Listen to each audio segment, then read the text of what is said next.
Good news, everyone. COVID is finally getting better all around the world, it seems. But Bill Gates says there will be more pandemics to come. Why would Bill Gates be saying this? Because we don't know for sure what his interests are and what investments he has. Is that troubling to you? Hello there, you 4.7 million awakening wonders. Here we are on a glorious pilgrimage together to the brightest light of all, the light that is within us. I'm all over the UK in April, May, March. Come see me live. There's a link in the description. You can get tickets as long as everything's okay by then. It seems like things are moving in the right direction around the pandemic and the perception of it. But Bill Gates says there will be more pandemics to come. In fact, he's got a lot of interests in pandemics. I mean, he's just interested in pandemics. I'm not into conspiracy theories, but I am into conspiracy facts. And I'm not a conspiracy theorist. I'm, as it says in the comments below, and add your comments here, a conspiracy analyst. Who is it that come up with that brilliant phrase? Let me know in the comments below. So let's have a look at what's going on around Bill Gates, because I'm not interested in stuff that's pie in the sky, rhubarb rubbish. I want to know the facts. I want to know the truth. You can't handle the truth. Oh, yes, I can. Microsoft co-founder Bill Gates, who predicted the COVID-19 outbreak in 2015, has warned over the emergence of more pandemics in the future. Gates has urged governments to spend billions to prevent the spread of future diseases and pandemics, which according to him could be far more deadly than COVID-19. Well, it's pretty obvious that they could be. I mean, if it does prove to be true that the outbreak of this disease was as a result of gain-of-function research in Wuhan, whose funding is yet to be established, then of course, I mean, if other similar comparable experiments are going on, then there could be more lab leaks if it was a lab leak. As the world responds to the challenge of a rapidly evolving virus, the need to deliver new life-saving tools that I sell, has never been more urgent, Gates said last week. I mean, does this not to some degree, and I'm not suggesting that Bill Gates is this or Big Pharma is this, but my word, hey, it's a nice civilization you got there. Be a shame if anything happened to it. Our work over the past 20 years has taught us that early investment in research and development can save lives and prevent worst-case scenarios. I'm not suggesting that billionaire entrepreneur Bill Gates has any interest other than the betterment of the planet. I'm open-hearted to all people. Perhaps all Bill Gates wants to do is help others. But did you notice that in what I just read, there's a lot of talk of billions being spent, necessary development. So let's have a look at what he could mean by that and some of the activities of the Gates Foundation. The Gates Foundation reported a $40 million stake in CureVac, one of dozens of investments the foundation reports having in companies working on COVID vaccines, therapeutics, diagnostics or manufacturing. You don't have to be a conspiracy theorist to ponder whether or not it is profitable to be in the business of making vaccines when vaccines are mandated. Right? You know, seatbelts, cool, all right, yeah, if you're making seatbelts, though, that's a good time for you, huh? These investments, amounting to more than $250 million, show that the world's most visible charity and one of the world's most influential voices in the pandemic response is in a position to potentially reap considerable financial gains from the COVID-19 pandemic. Now, for me, perhaps the reason Bill Gates knows a lot about COVID and predicted it in 2015 is because it's a subject he's been interested in, and that's obviously not something he's sought to hide. He goes on the television talking about it. Is the motivation you want to help people, or is the motivation you want to profit from it? Not that there's any evidence or proof that Bill Gates does profit from it. It's simply we're looking at this investigation into the activities of the Gates Foundation and them having a reported $40 million stake in CureVac. If there is a financial benefit, and we live in an economic system that is driven by economic benefit and the need for profit, then you would have to be extremely naive and poorly educated not to consider a possible congruence between those data. Revelations of the Gates Foundation's financial stake in COVID-19, which Bill Gates does not appear to have publicly disclosed in dozens of recent media appearances, speak to broader criticisms about the lack of transparency in the foundation's increasingly central role in the pandemic. Do you know, like the thing that we're encouraged to say about spying and data capture? If you've got nothing to hide, why are you worried about being spied on? That's okay. So if transparency is what you want from us when it comes to data capture, being tracked by big tech, that information being shared with governments, how about some transparency around the activities of the Bill Gates Foundation? What reason could there be other than you would not like this information? Who are they accountable to? They don't even have a governance structure that's clear. notes Kate Elder, Senior Vaccines Policy Advisor to Doctors Without Borders. A pretty cool little organisation, Doctors Without Borders, just want to help people, go around helping people.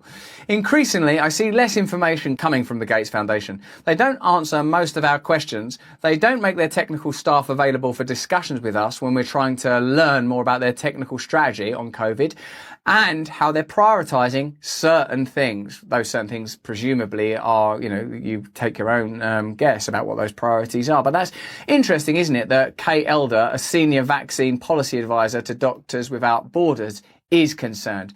And Gates' priorities in developing and distributing a COVID vaccine, Elder says, are increasingly the world's priorities, as multilateral institutions like the World Health Organization have ceded leadership to a group of public-private partnerships where Gates provides key funding. We've done videos before, have a look at it, I'll point to it at the end, that shows you the amount of investment Bill Gates makes in media. And some might say that that would affect the kind of coverage that Bill Gates receives in media. Now we're learning that there are a lot of private-public partnerships with organizations that dictate policy. Now, no one would allege anyone who's sensible and doesn't have really, really powerful lawyers at their beck and call would not suggest anything untoward is going on. But it's interesting, as Kate Elder here points out in this article that I'm reading out loud. These organisations, the Coalition for Epidemic Preparedness Innovations and Gavi, the Vaccine Alliance, are working with the WHO to develop the largest and most diverse COVID-19 vaccine portfolio in the world. James Love, director of the NGO Knowledge Ecology International, says the foundation's decades of work on vaccines, along with its sprawling financial ties, allowed it to assert influence early in the pandemic. He had enough money and enough presence in the area for a long enough period of time to be positioned as the first mover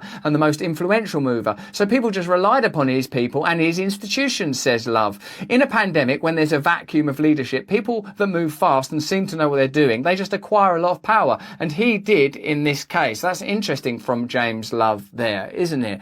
That because Bill Gates was prepared, because he was talking about it in 2015, because he already had this infrastructure, when that power vacuum emerged, because it was a novel situation, we've never had anything like this, a situation where lockdowns were being proposed, a pandemic, whatever, there was an opportunity for someone to step to the forefront. Again, I don't know what the right policy is, how could I possibly? But it's interesting that someone who has, it might appear, things to gain from this situation was able to dictate, direct and influence policy, if that is indeed what happened. Gates' leadership in the pandemic has been widely, almost universally praised. But because Gates is not an elected representative or public official, the details of his far-reaching influence and finances have largely eluded public scrutiny. You have an enormous amount of power that affects everyone around the globe, and there should be some accountability, some transparency, says Love. People are not asking unreasonable things. It's a charity. We're asking, right, let's see if these questions are reasonable to you. Can you explain what you're doing? Like if I saw Bill Gates picking up the bins outside my house, can you explain what you're doing? No, mind your own business. What I do with your bins is my affair. Can you explain what these contracts look like? Absolutely not. Particularly since they're using their money to influence policies that involve our money. Okay, well, those are two good questions. The Gates Foundation declined requests for interviews and did not respond to detailed questions sent by email, including about its investments in pharmaceutical companies working on COVID. Now, a lot of the time when you hear stuff about Bill Gates, it's reported like, oh, it's a conspiracy theorist, wackos, lunatics, but like this is like all serious stuff. Can you explain what you're doing? Could we have a look at those contracts? How are you influencing policy? That's not like, hey, I think Bill Gates has come from the moon, baby, and he's living with a spaceman. It's saying, I wonder if Bill Gates financially benefits from these policies that he appears to... I mean, that's not madness, is it? Love and other critics say a key role Gates has played in the pandemic has been elevating the pharmaceutical industry, for example, pushing the University of Oxford to deliver its leading COVID-19 vaccine platform into the hands of Big Pharma. The result in partnership with AstraZeneca had another effect, changing the university's distribution model from an open license platform designed to make its vaccine freely available for any manufacturer to an exclusive license controlled by AstraZeneca. Now, obviously, if one of the things that people are curious about, because it's not being investigated, is financial impropriety, or not even impropriety, the chance that profit is one of the motives among many other philanthropic motives for the pharmaceutical industry, Bill Gates and everyone involved in seeking a solution for the global pandemic, then a bit of evidence like they made someone whose policy was to make things freely available to any manufacturer, make it exclusive. Now, I bet that they can come up with a counter-argument. It's because we want to control the quality. I've seen them do stuff like that. But you feel like, does it also, though, as a side effect to you making it like better quality, make you more money. Oh God, I hadn't thought about that. That is weird. I'll be doing that profit-making thing that my whole life has been defined by. Oh my God, what a lucky coincidence. Jörg Schaber, executive director of German advocacy group Buko Pharma Campaign, sees the Gates Foundation as having an ideological investment in this business model, pointing to many of the foundation's senior staff who come from the pharmaceutical industry, including the president of Gates' Global Health Program. Other critics note how the Gates Foundation's endowment could benefit from the foundation pushing COVID vaccine development towards exclusive licenses. If we change the way in which you regulate the industry or the ways in which you want medicines or vaccines to be produced and delivered, says KM Gopakumar, legal advisor to the Third World Network, who is based in India, it's definitely going to affect these companies' business model and also the investments of Gates Foundation. So they're using their money to reinforce the status quo. Journalistic norms require disclosure of conflicts of interest. So do the prevailing rules in science. But even when Gates enters the scientific discourse, for example, in the commentary he penned in the New England Journal of Medicine, prescribing what he thought government leaders should be doing to tackle COVID, he does not disclose the details of his financial ties. Gates filled out the journal's required conflict of interest form, but simply listed his conflicts as numerous. Yeah, I got numerous conflicts. Oh, could you tell us about them? Yeah, there's a number. Is it one? That is a number, could be. Is it hundreds? Also a number, could be. Giving readers no sense of the size, scope or type of his financial stake in the pandemic. Liz Barrow, Professor of Medicine and Public Health at the University of Colorado, says authors have to provide details of their financial conflict of interest, even if it means listing dozens of companies, which is not unheard of among authors in the New England Journal of Medicine. The journal did not respond to multiple inquiries about Gates' disclosure. I mentioned earlier, didn't I, that we've done a video on Bill Gates' donations to the media. We'll point it out at the end of this one. And this is an example, isn't it, of how influence in the media would be beneficial. If you make loads of donations to media foundations, then you have to go into the media and you would usually disclose your interests in a very explicit way, but you haven't. If you've made loads of donations, do you see how possibly, and I'm not saying this is what's happening, that network of interest might co-align nicely to your benefit, potentially? Sheldon Krimsky, a professor of humanities and social sciences at Tufts University, says disclosures are critical because they notify readers about potential bias. The last person I would want to tell me if a vaccine was ready to go is a person who has an investment in the vaccine, Krimsky said. Bill Gates' tax records and investment portfolio bear scrutiny because of his leadership role in the pandemic, whose total cost to the global economy is in the trillions of dollars. Public understanding of Gates' finances is also limited by the foundation's maze of inscrutable investments. Like most people who have got nothing to hide, what I've got is a maze of inscrutable investments. If you want to know what's going on, just have a quick walk around my maze of inscrutable investments. I can't get out of here. Which way is it? Ah! Like its reported $100 million stake in GTIA Institutional Investors, a private fund domiciled in the Cayman Islands, which is always good news, isn't it? The Cayman Islands. Whenever you hear that someone's got something set up in the Cayman Islands, you think, well, don't worry about there. They're all good people. Good old Cayman Islands. Just some filing cabinets and a liar. A jurisdiction renowned for its financial secrecy. The company in charge of the fund, Global Forest Partners, said the fund's specific holdings are not publicly disclosed.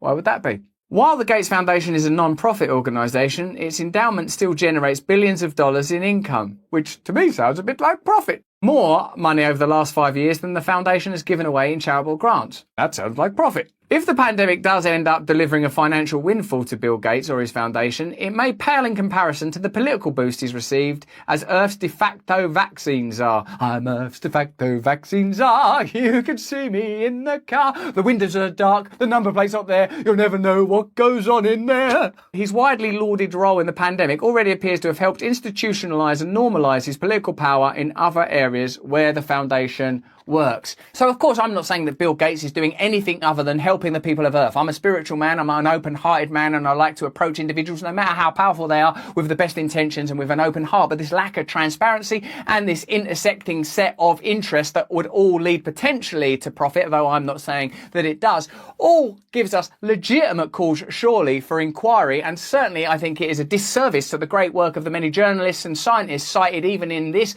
article to call it conspiracy theory rather than conspiracy analysis. And if you know who came up with that, let me know in the comments so I can credit them properly. Now, please let me know everything you think in the comments. Let me know where we should go next. What did you enjoy? Do you like the title of this video? Can you think of a better one? Also, let me know in the comments below if you think I've walked the legal tightrope neatly enough to avoid being sued by any affiliated groups associated with Bill Gates. All of this and more, let me know. If you enjoyed this video, have a little look at this cheeky guy that I've been telling you about all the way through. Have a look at this video as well. I'm sure you'll enjoy that too. Please sign up to my mailing list